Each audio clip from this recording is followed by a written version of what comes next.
जय हिंद दोस्तों, आप सबको नई क्लास में स्वागत है। हम लोग आज देखेंगे गुजरात के बारे में। जैसे गुजरात के बारे में कल पढ़ लिए थे पर थोड़ा बहुत छूट गया था, तो पहले उस शहर के बारे में हम लोग पढ़ लेंगे। उसके बाद इम्पोर्टेंट क्वेश्चन आंसर जो बन रहा है वो हम लोग देखेंगे। और इसी तरह से जैसे हम लोग पूरा जम्मू कश्मीर से देखते आ रहे हैं, जम्मू कश्मीर, हिमाचल प्रदेश, उत्तराखंड, हरियाणा, पंजाब, गुजरात, राजस्थान, गुजरात हम लोग आज देख लेंगे। उसके बाद फिर उत्तर प्रदेश की तरफ चलेंगे हम लोग। तो इस तरह हम लोग पूरा 250 राज्य पकड़ बनेगा और जो क्वेश्चन आंसर है वो सब धीरे धीरे हम लोग पढ़ लेंगे। तो देखिए जैसे तो हम लोग गुजरात देख लिए थे, जैसे तो पूरा हम लोग तो लगभग लगभग पढ़ लिए थे, क्योंकि इधर इधर ओखा था, यहाँ द्वारिका था, इधर पोरबंदर, इधर सोमनाथ मंदिर था। उसके बाद इधर देखेंगे तो इधर सूरत और भावनगर इधर था, इधर भरूच था। और उसके बाद इस समय थोड़ा थोड़ा जैसे नगर देख लेंगे। तो यहाँ ओखा जो कि लास्ट स्टेशन था गुजरात का, इधर द्वारिका जो कि शंकराचार्य साहब 4 फीट बैठा दे तो वहाँ पर एक पीठ यहाँ द्वारिका में भी है। उसके बाद जैसे जो कृष्ण भगवान का जो जन्मस्थल मथुरा है, तो द्वारिका के यहाँ के राजा बने थे, वहाँ तो कन्हा थे। उसके बाद जैसे द्वारिका माने वहाँ बहुत गोपियाँ माने वियोग के कारणवश उनको लौटाई थी, छोड़ नहीं रही थी। तो जैसे उन माने एक दोहा भी है कि नखत नखत नखत वेद ग्रह जोड़ के अधिकर बनत स्व खाद। तो नखत माने नक्षत्र होता है, तो नक्षत्र की संख्या 27 है।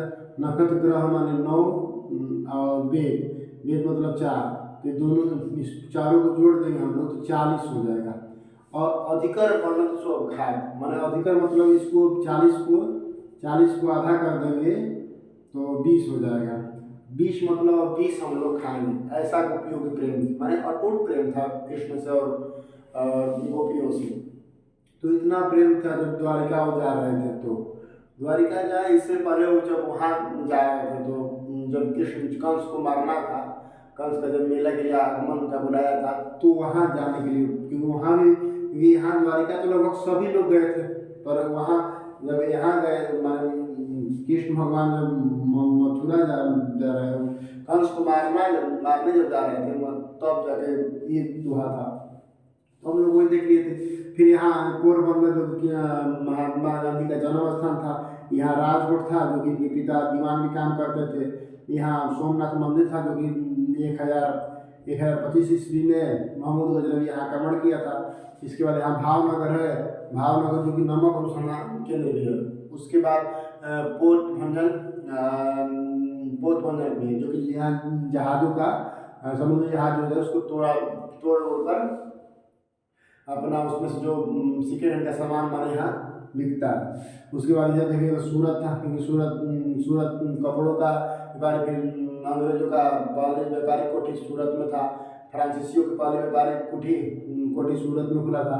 उसके बाद इसी इधर भरूच था, तो भरूच ये सब डेवलप एरिया है। भरूच जैसे भरूच फेमस है जो कि मलिक काफूर से और 1000 दिनारा देकर इसको मलिक काफूर को खरीदा था अलाउद्दीन खिलजी। उसको सेनापति, वहाँ उसका सेनापति भी मलिक काफूर बना था। तो भरूच इसलिए प्रसिद्ध है। उसके बाद में यहाँ रो चलता है, रो चलता है यहाँ पर, जैसे सूरत से और भावनगर से, क्योंकि चलने से सस्ता थोड़ा पड़ता है। क्योंकि इधर से इतना दूर घूम कर जो गाड़ी जाएगी उससे बढ़िया है कि अपना जहाज पे इधर से सामान रखो और यहाँ चला आएगा।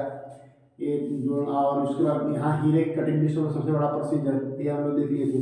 उसके बाद जैसे इधर देखेंगे तो यहाँ अहमदाबाद गांधीनगर था, अहमदाबाद। उसके बाद गांधीनगर के बाद यहाँ अहमदाबाद था, जो कि अहमदाबाद बहुत बड़ा शहर है। और उसके बाद इसको कपड़े के व्यापार में सबसे अधिक है, इसको मैनचेस्टर भी कहा जाता है, भारत का मैनचेस्टर अहमदाबाद को कहते हैं हम लोग। तो ये विज्ञान की दृष्टि से भी महत्वपूर्ण है, हम लोग देख लेंगे। फिर मेटोरा का यहाँ स्टेडियम था, जिसको मैंने नाम बदल कर आज नरेंद्र मोदी के नाम से स्टेडियम इसको रखा गया, क्रिकेट होता है। फिर उसके बाद इसके नीचे देखेंगे तो खेड़ा 1918 में सत्याग्रह गांधी जी ने किए थे। उसके बाद यहाँ देखेंगे तो वाटनगर उनका जन्म स्थान था मोदी जी का। उसके बाद गुंझा था तो उनकी पत्नी की जन्म स्थान था, दोनों की शादी हुई थी यहाँ थे। उसके बाद यहाँ देखेंगे तो पाटन जो कि रानी का बाव से प्रसिद्ध था, जो कि 100 का नोट है उसके पीछे जो है वो रानी का बाव का ही चित्र लगा है। और यहाँ रानी थी, मान लो रानी थी तो बहुत साफ सुथरा था, पर उतना साफ नहीं रहा। यहाँ पालनपुर देखेंगे तो पालनपुर बहुत औद्योगिक क्षेत्र है। उसके बाद औद्योगिक क्षेत्र बहुत बड़ा औद्योगिक क्षेत्र है। उसके बाद पालनपुर के बाद इधर हम लोग देखेंगे तो इधर बड़ोदरा पड़ेगा, क्योंकि यूसुफ पठान और इरफान पठान का दोनों का जन्म स्थान है। उसके बाद यहाँ स्टेडियम भी है, क्रिकेट विकेट होता है। फिर उसके बाद यहाँ बड़ोदरा है, यहाँ बड़ोदरा है। उसके बाद ऊपर गोधरा पड़ेगा यहाँ ऊपर। तो यहाँ जो कि एक्सप्रेस ट्रेन माने साबरमती जो एक्सप्रेस ट्रेन था उसको लोग माने जल गया 2002 में, एक बोगी लगभग उसको जला दिए थे सब। तो उसके वजह से यहाँ पर बहुत बड़ा दंगा हुआ था, भीषण संहार हो गया था उस समय। देखें उस समय जैसे ये तो क्वेश्चन नहीं रहता है, मगर आप लोग ज्ञान के लिए देखेंगे तो उस समय प्रधानमंत्री अटल बिहारी वाजपेयी थे और उसके बाद सीएम मुख्यमंत्री जो थे वहाँ के वो नरेंद्र मोदी थे। ये हम लोग देखे थे। फिर यहाँ कांडला है जो कि सबसे बड़ा व्यापार बंदरगाह है, कांडला बंदरगाह, व्यस्त बंदरगाह इसको कहते हैं। फिर उसके बाद इधर देखेंगे तो जामनगर है, जामनगर तेल सुरंग कारखाना है। फिर यह है कच्छ की खाड़ी, ये कच्छ का रण है, ये कच्छ का रण है जो कि जंगली गधा के लिए प्रसिद्ध है, जंगली गधा यहाँ पाया जाता है। फिर यहाँ सकरिक जो विवाद है, सकरिक वो भारत पाकिस्तान से विवाद है, ये हम लोग पढ़ लिए थे पर जिसे दोबारा मैं बता दे रहा हूँ। फिर उसके बाद इधर देखेंगे तो ये जामनगर हो गई, तेलंगाना। फिर ये कच्छ की खाड़ी हो गई, खंबात की खाड़ी हो गई। फिर इधर से देखेंगे तो इधर दमन और दीव है दोनों। तो दमन दीव नदरा नागर हवेली माने इतना बड़ा इसको नाम एक को रख दिया गया। तो जो एक बार क्वेश्चन पूछता है कि दमन और दीव को कौन अलग करता है, तो खंबात की जो खाड़ी है दमन और दीव को अलग करता है, इसको स्मरण रखेंगे हम लोग। ये हो गया। फिर उसके बाद जैसे देखेंगे तो यहाँ भुज है, जो भुज है जो कि माने 2001 में यहाँ भूकंप आया था और लगभग 20,000 लोग के आसपास मर गए थे। और जो कि 26 जनवरी को ये सबसे बड़ा माने ये बहुत बड़ा जो दुख का कारण था, जो 26 जनवरी को ही आया था। लगभग ठंडा जो पड़ रहा था मैंने 8-9 के बीच में लगभग आया था, सुबह का ही समय था और उसका 7 पॉइंट कुछ तीव्रता था, इसलिए अधिक माने नरसंहार किया था वहाँ। बहुत लोग मरे थे, भूकंप बहुत माने भयावह भूकंप था। तो हम लोग ये देखिए। उसके बाद से हम लोग देखेंगे जो कर्क रेखा से गुजरता है बीचों बीच, तो इस पर ट्रिक भी है मित्र का पर हम जो पढ़ाए थे पहला वीडियो में जो भी विद्या चिंतन पर, तो उसको आप लोग देख लीजिएगा। इसे वो चैनल तो खराब हो गया है पर उसको वीडियो आप लोग देख लीजिएगा, और नहीं तो मैं जब लास्ट में समाप्त होगा तो उसको मैं डाल दूंगा फिर से एक बार भाषा और कर्क रेखा। उस पर 2-3 वीडियो अपलोड है, कर्क रेखा पर, एक भाषा पर, और उसके बाद एक जम्मू कश्मीर पर 2-3 वीडियो उस पर है। तो आप लोग देखिएगा ऐसे कर्क रेखा गुजरात, राजस्थान, मध्य प्रदेश, छत्तीसगढ़, झारखंड, पश्चिम बंगाल, त्रिपुरा, मिजोरम में 8 राज्यों से कर्क रेखा गुजरता है, जो कि मित्र पर गामछाधारी इसका ट्रिक है। तो ट्रिक ना याद करो, वैसे आप लोग याद कर लिए, बहुत आसान शब्दों में हम समझाए थे, उसको एक बार जरूर देख लीजिएगा। उसके बाद जैसे ये हो गया तो अब एक कर्क रेखा। अब यहाँ पर जैसे हम लोग पढ़े थे जो कि राजस्थान से अरावली पर्वत जो था उससे 3 नदियाँ गुजरती थी। इधर से लूनी था, माने इधर लूनी था, उसके बाद इधर से एक बनास था और एक साबरमती नदी था। जो साबरमती नदी था वो गुजरात में आकर यहाँ खंबात की खाड़ी में से गिरता था, क्योंकि यहाँ पर गुजरात में आया, जो कि माने यहाँ साबरमती आश्रम जो था गांधी जी का इसी नदी पर बना था। उसके बाद हम लोग देखेंगे तो जैसे 2 नदी माने आता है उधर मध्य प्रदेश से, एक ताप्ती और एक नर्मदा नदी, और दोनों एक खंबात की खाड़ी में गिरती। एक पर जैसे सूरत जो है वो ताप्ती पर और भरूच जो शहर है वो नर्मदा नदी पर, नर्मदा नदी दोनों शहर को हम लोग देख लेंगे। उसके बाद जब एक माही नदी है जो कि माही नदी से कर्क रेखा को इस 2 बार होकर गुजरती है, काटती है, मतलब कहते हैं तो एक बार ऐसे जाते हो तो एक बार आते हो। जैसे माही नदी कर्क रेखा को और विषुवत रेखा को कांगो या जारी नदी, मकर रेखा को लिम्पोपो नदी, ये 2 बार काटती है। तो हम लोग वर्ल्ड मैप जब पढ़ेंगे तो वो सब भी पढ़ लेंगे कौन रेखा कौन नदी काटती है, पर इससे मैंने थोड़ा सा समय बना देंगे। तो ये देख लेंगे माही नदी। फिर इसके बाद ये ताप्ती नदी है और ये नर्मदा नदी है। जो कि नर्मदा नदी जहाँ गिरती है तो वहाँ वही माने बीच में जो सरदार वल्लभ भाई पटेल का विश्व की सबसे ऊंची प्रतिमा वहाँ बनाया गया है और बहुत माने अच्छा टूरिस्ट के माध्यम से बहुत बढ़िया वहाँ हुआ है। तो सरदार वल्लभ भाई पटेल की जो कि विश्व की सबसे ऊंची प्रतिमा है, स्टेट ऑफ यूनिट कहा जाता है उसको, तो माने यहीं पर बनाया गया है। और सरदार वल्लभ भाई पटेल की सबसे विश्व की सबसे ऊंची प्रतिमा जो कि नर्मदा नदी जहाँ गिरती है वहीं पर है, तो हम लोग उसको देख लिए। फिर उसके बाद ये हम लोग देख लिए और उसके बाद जैसे आप थोड़ा सा इतिहास से जब देखेंगे हम लोग इतिहास के बारे में थोड़ा सा देख लेंगे क्योंकि इतिहास भी जरूरी है। इतिहास में से 4-5 जो शहर है वो जैसे लोथल है, रंगपुर है, सुरकोटदा है, तो ये सब के बारे में हम लोग थोड़ा सा पढ़ लेंगे क्योंकि वो जरूरी है। तो पहले हम लोग उसको थोड़ा सा निकाल ले रहे हैं। तो ये आप लोग देख ही लिए लगभग, मैं क्वेश्चन से करा दे रहा हूँ पर थोड़ा सा इसको हम लोग जो कि वो जरूरी है थोड़ा सा उसको भी देख लेंगे हम लोग। तो जैसे इधर देखेंगे कि यहाँ पर लोथल था जो कि धौलावीर लोथल शहर था, वो बंदरगाह था, तो यहाँ पर सबसे बड़ा बंदरगाह लोथल था और यहीं से माने होता था।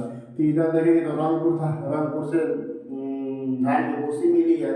उसके बाद इधर देखेंगे तो यहाँ सुरकोटदा था कि जो कि माने घोड़े की अस्थि मिला है, घोड़ा का माने रहने का यहाँ वो मिला है। फिर इसके बाद इधर देखेंगे तो धौलावीर जो कि पाकिस्तान और गुजरात दोनों के बीच में धौलावीर शहर था जो कि बड़ा एरिया था माने। तो ये हम लोग थोड़ा सा वो उसको देख लिए। तो फिर हम लोग क्वेश्चन आंसर जैसे हम लोग देख लेंगे थोड़ा सा। तो जैसे कच्छ के रण में कौन जानवर पाए जाते हैं, तो जो कच्छ का रण है यहाँ पर जंगली गधा पाया जाता है। और कच्छ के रण जो कि जंगली गधा पाया जाता है, पहला क्वेश्चन है। फिर कच्छ का रण कैसा मरुस्थल है, देखिए जो कच्छ का एक ऐसा रण है जो कि क्षारीय मरुस्थल है और बाकी हर मरुस्थल क्षारीय नहीं होता, मगर कच्छ का जो रण मरुस्थल है, लेकिन यहाँ 6-8 महीना पानी रहता है, इसकी वजह से भी कर सकते हैं, तो क्षारीय मरुस्थल है। फिर गुजरात में कौन सा पाकिस्तान, गुजरात में कौन सा क्षेत्र पाकिस्तान से विवादित है, ये जो सरक्रिक है ये पाकिस्तान से विवादित है गुजरात में। फिर उसके बाद नमक अनुसंधान कहाँ है, तो भावनगर जो यहाँ शहर है ये नमक अनुसंधान केंद्र भी है और यहाँ पर अपना वो भी रोड चलता है। फिर जो सुदर्शन झील किसने बनवाया था, जो चंद्रगुप्त मौर्य था। यहाँ जूनागढ़ पहले इसको जूनागढ़ पूरा माने इसको कहते थे, गुजरात की जो इतना हिस्सा था इसको जूनागढ़ कहते थे। इसको भी हम लोग इतिहास में देखेंगे तो पहले जो यहाँ का जो शासक था वो बकलोल था, वो उसको पाकिस्तान सोच रहा था कि पाकिस्तान में हम रहेंगे और उसको एकदम कुत्ता पालने का शौक था, तो उसका बुद्धि मान लीजिए कुत्ता ही हो गया था और इसीलिए तो पाकिस्तान का नाम कुत्ता की तरह दिखता है, तो कुत्ते में कुत्ता ही मिलने जाएगा, इसको मैंने कुत्ते से मिलने की चाहत थी। पर अब बकचोदही था और क्या था इसका, और कुछ नहीं था, पर वहाँ इसको हुआ नहीं, गया नहीं, तो फिर ये जूनागढ़ था। और चंद्रगुप्त मौर्य ने यहाँ पर सुदर्शन झील जो था उसको बनवाया था, पर वो कहीं नहीं लिखा था कि हमने बनवाया था। जब ये रुद्रदामन जब आए तो उनको रुद्रदामन और स्कंदगुप्त ये दोनों उसका पुनः निर्माण किया और वो अभिलेख बनाया, तो वही अभिलेख में लिखा कि नहीं यहाँ बिहार का एक शासक था जो कि सुदर्शन झील का निर्माण किया था। तो हम लोग देख लिए। उसके बाद जैसे जूनागढ़ अभिलेख में कितने शासकों का अभिलेख है, जो जूनागढ़ अभिलेख लिखा गया था उसमें 3 शासक थे, एक स्कंदगुप्त था, एक रुद्रदामन था और एक चंद्रगुप्त था। फिर दमन द्वीप का कौन सा खाड़ी अलग करता है, तो दमन द्वीप का खंभाती खाड़ी, दमन और द्वीप दोनों है जो खंभाती जो खाड़ी है दोनों अलग करता है। फिर उसके बाद देखेंगे हम खेड़ा सत्याग्रह किसने किया था, तो जब यहाँ से खेड़ा जात था वो महात्मा गांधी 1918 में सत्याग्रह किए थे, खेड़ा सत्याग्रह किए थे। फिर उसके बाद 100 रुपये का नोट पर किसका चित्र है, तो 100 रुपये का नोट जो यहाँ पर था पालन, तो पालन पर जो रानी का बाव था यहाँ पर, तो वही रानी का बाव का चित्र है 100 का नोट पर। फिर भारत का सबसे व्यस्त बंदरगाह कौन है, तो यहाँ जो कांडला बंदरगाह है ये भारत का सबसे व्यस्त बंदरगाह है। फिर उसके बाद सिंधु सभ्यता का गोदीवाड़ा बंदरगाह स्थित था, जो कि सुनील सोलंकी का बड़ा बंदरगाह था, वो लोथल यहाँ पर था उस समय। लोथल अब तो नहीं है वो सब शहर, और उस समय में लोथल था। सरदार पटेल की सबसे ऊंची प्रतिमा, सरदार पटेल की जो विश्व की सबसे ऊंची प्रतिमा है वो नर्मदा के किनारे, जहाँ नदी गिरती है भरूच के पास, तो यहीं पर है। और बहुत माने वो है देखने के, माने टूरिस्ट के देखेंगे, टूरिस्ट की नज़र से तो बहुत बढ़िया है वहाँ पर घूमने की नज़र से देखेंगे हम लोग। तो आप सिंधु सभ्यता का सब, सिंधु सभ्यता का सबसे बड़ा शहर का ये धौला में था। यहाँ धौला में जो था बहुत बड़ा शहर था। उसके बाद हम लोग भारत का सबसे पश्चिमी जिला, सबसे पश्चिमी राज्य देखेंगे। भारत का सबसे पश्चिमी राज्य है तो गुजरात है, क्योंकि जब देखिए पश्चिमी, सबसे पश्चिम गुजरात है, और सबसे पूर्वी पूछेगा तो उत्तर प्रदेश है।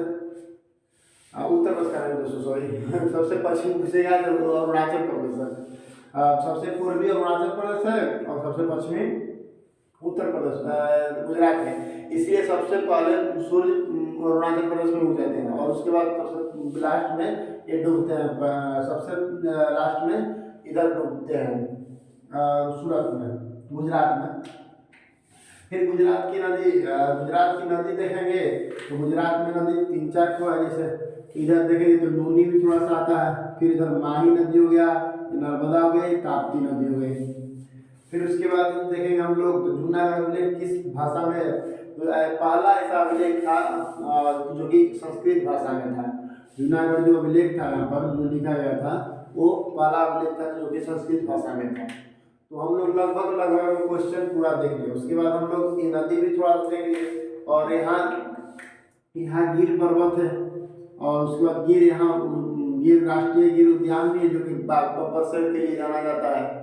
और गिर पर्वत केवल गुजरात का इतना ही और इलाका में, और एक कच्छ की खाड़ी हो गया, एक खंबाती खाड़ी, और अपना, तो ये हम लोग लगभग देख लिए। ये गिर पर्वत है यहाँ पर, तो हम लोग जिसे जो पर्वत पढ़ेंगे तो पूरा हम लोग पर्वत पढ़ लेंगे। ऐसे आप लोग मैंने स्मरण की वजह से मैं थोड़ा थोड़ा पर्वतों को नाम मिला दे रहा हूँ, जैसे थोड़ा थोड़ा अपना पर्वत हम लोग देखते चलेंगे। उधर राजस्थान में अरावली था, उसके बाद हम लोग उधर देखेंगे तो हिमाचल प्रदेश में पीर पंजाल और धौला था, उधर काराकोरम लद्दाख के आसपास पीर पंजाल था। तो ऐसे थोड़ा थोड़ा हम लोग देख लेंगे। पर्वत नदियाँ एक बार हम लोग पूरा पढ़ेंगे, पर ऐसे थोड़ा थोड़ा हम लोग सुने रहेंगे ना, तो उस समय याद करने में, समझने में, स्मरण में आसानी हो जाता है। इसलिए थोड़ा थोड़ा हम लोग देखते चलेंगे। तो लगभग दोस्तों हम लोग सारे देख लिए, और उसके बाद फिर अब आगे का जो आगे है वो अगला वीडियो में, नेक्स्ट वीडियो में देखेंगे। इसमें सबसे महत्वपूर्ण 2-3 चीज़ है जो कि एक कच्छ कारण से हरदम क्वेश्चन पूछ लेता है, और 2-3 क्वेश्चन बनता है इससे कि कच्छ कारण कहाँ है, पहला क्वेश्चन। दूसरा क्वेश्चन कच्छ किरण में पाए जाते हैं, क्या पाए जाते हैं, दूसरा क्वेश्चन हो गया। फिर तीसरा क्वेश्चन पूछ लेता है कि कैसा क्षारीय है, कि अपना ये पूछ लेता है। तो ये 3 क्वेश्चन लगभग कच्छ किरण से पूछता है। फिर क्वेश्चन ये भी पूछ लेता है कि भुज में कब भूकंप आया था, क्योंकि ये भी एक महत्वपूर्ण हो गया था, तो 26 जनवरी 2001 में आया था। फिर उसके बाद साबरमती जो गुरुद्वारा है तो उसको कोई वो है वाडनगर ऊंचा वो कोई नहीं है। फिर सूरत है, थोड़ा सूरत महत्वपूर्ण है। इधर कांडला बंदरगाह है, ओखा भी तो कोई वो नहीं है, पर ओखा हम लोग स्मरण रखेंगे कि लास्ट स्टेशन है। तो इसी तरह जैसे हम लोग दोस्तों देख लिए, अब मिलेंगे हम लोग नेक्स्ट वीडियो में।